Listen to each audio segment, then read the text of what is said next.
Hey, you know what it is. Let's jump into it. Snoop Dogg celebrates Songwriters Hall of Fame. Yeah, let's jump into this. So, Snoop Dogg is celebrating after being officially inducted into the Songwriters Hall of Fame. The West Coast legend was announced as an inductee in the 2023 class on Wednesday, January 18th, where he was credited for his countless career hits such as Drop It Like It's Hot, Nothing But a G Thing, Gin and Juice, and Dr. Dre's The Next Episode.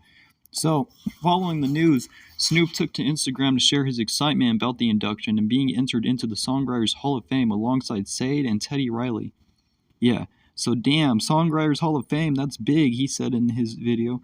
And just to think, I've been telling people for the past 7 years who you wanna do a song with, Snoop. I've always Sade, and now we going to the Songwriters Hall of Fame on the same day. Not only that, Teddy Riley, new Jack Swing, I'm going in with him. Man, God is good.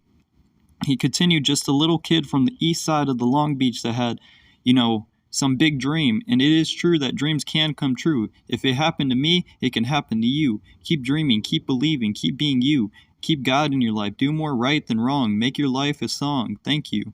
And so the Dogfather further expressed his gratitude in another Instagram post, writing, "Thank you, I'm honored," you know. And so also he was joining with the Snoop Dogg, Sade, and Teddy Riley in the Songwriters Hall of Fame are Gloria Estefan, Electric Light Orchestra's Jeff Lynne, Alanis Morissette, collaborator Glenn Ballard, and Taylor Swift collaborator Liz Rose. The 2023 induction ceremony is set to take place on June 15th at the Marriott Marquis Hotel in New York City. In a statement, Songwriters Hall of Fame Chairman Nile Rodgers said, "The music industry does not exist without songwriters. Delivering great songs first. Without them, there is no recorded music, no concert business, no merch, nothing. It all starts with the song and the songwriter. We are therefore very proud that we are continually recognizing some of the culturally most important songwriters of all time, and that the 2023 slate represents not just iconic songs, but also diversity and unity across genres, ethnicity, and gender. Songwriters who have enriched our lives and in their time literally transformed music and the lives of billions of listeners all over the world. Snoop is just the fifth hip-hop act to be honored by the institution, following Jay-Z, Pharrell, and Chad Hugo, a.k.a. the Neptunes, Miss Elliott, and Jermaine Dupri. Sorry about that. Still as busy as ever, at the ripe old age of 51, Snoop Dogg also released a new music video for I'm From 21st Street on Wednesday, which appears on his Gangsta Grills I Still Got It mixtape with DJ Drama from last year. Now, and that's just crazy because he just got introduced or inducted into the Hall of Fame. That's like big right there, people. That's really big. Not anybody can just get put into the Hall of Fame like that. And, like Snoop said, God is great. If you do more right than wrong in your life, then good things are bound to happen to you. Stay motivated and stay positive and just, keep doing good, you know what I mean? But Snoop Dogg, on the other hand, I gotta tell you, this guy's on some big, big things right now, and that's I'm happy for the man. I'm very happy for him. Now Roger said, even like I was saying in the statement, that the music industry does not exist without songwriters delivering great songs. First, without them, there's no recorded music, and there's no concert business, there's no merch. Like, these songwriters are the people that make the money for these big companies, and just all these other things that they collab with. And so that's like big news right there. But no ceremonies were held in 2020 and 2021 due to the COVID pandemic. Marie Carey, Steve Miller, the Island Brothers, and the Neptunes, and and much more were honored in June 2022 after being announced as inductees in 2020.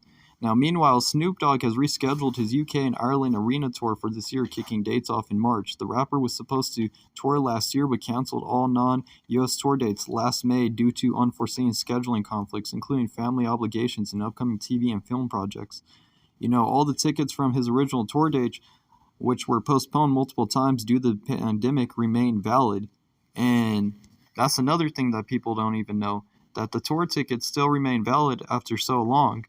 And, bouncing over to Jimmy Kimmel to celebrate its 20th anniversary next week, ABC's Jimmy Kimmel Live is going back to the beginning. A late-night series will air a special episode in prime time on Thursday, January 26th, featuring guests from the original premiere in 2003, George Clooney, Snoop Dogg, and Coldplay.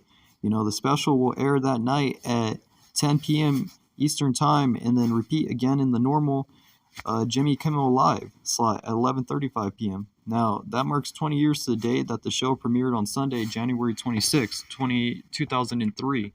And as everybody might imagine, it feels like it went by in the blink of an eye, and also feels like it's been going on since the Middle Ages. Kimmel tells Variety, but it definitely gives me a sense of accomplishment, especially when you go back and watch some of the old shows, and you're like, wow, this is very unprofessional. Those nights where we thought that was a pretty good show, we were extremely wrong. Kimmel had been known as the co-host of Comedy Central's The Man Show, the sidekick on The Game Show, when Ben Stein's Money, a contributor on Fox NFL Sunday, and at least here in Los Angeles as Jimmy the Sports Guy on KROQ FM's Kevin and Bean Show before he landed the late night slot on ABC, now the gig of his dreams.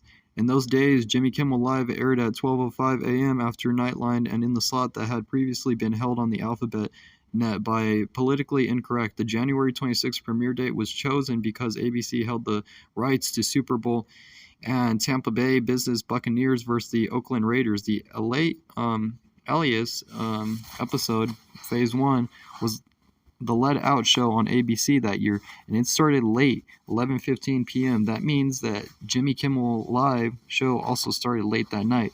For the inaugural episode, all three guests were a big get, and as Kimmel notes, they have maintained their stature at the level they are still considered big gets in 2023. If you watched the first show, apparently I said about Coldplay, we wanted somebody that we'd still be proud we had on the show. In 20 years, Kimmel says. That's kind of cool, considering that that's exactly what happened. And so Clooney made the first night Jimmy Kimmel Live appearance in 2003 to promote his new film, Confessions of a Dangerous Mind, and Kimmel believes that the star got some extra promo time during the Super Bowl as a result. Meanwhile, Clooney's rep, Stan Rosenfeld, was a fan of The Man Show, including Kimmel. And Clooney has made several appearances on Jimmy Kimmel Live over the years, including the show's post-Oscar specials. His most recent projects include the film Ticket to Paradise. But hey, guys, I'm going to just keep you guys updated with some more juicy news. This is just some news that has recently happened, and you guys let me know what you think in the comments below. Hit that like and subscribe. Peace.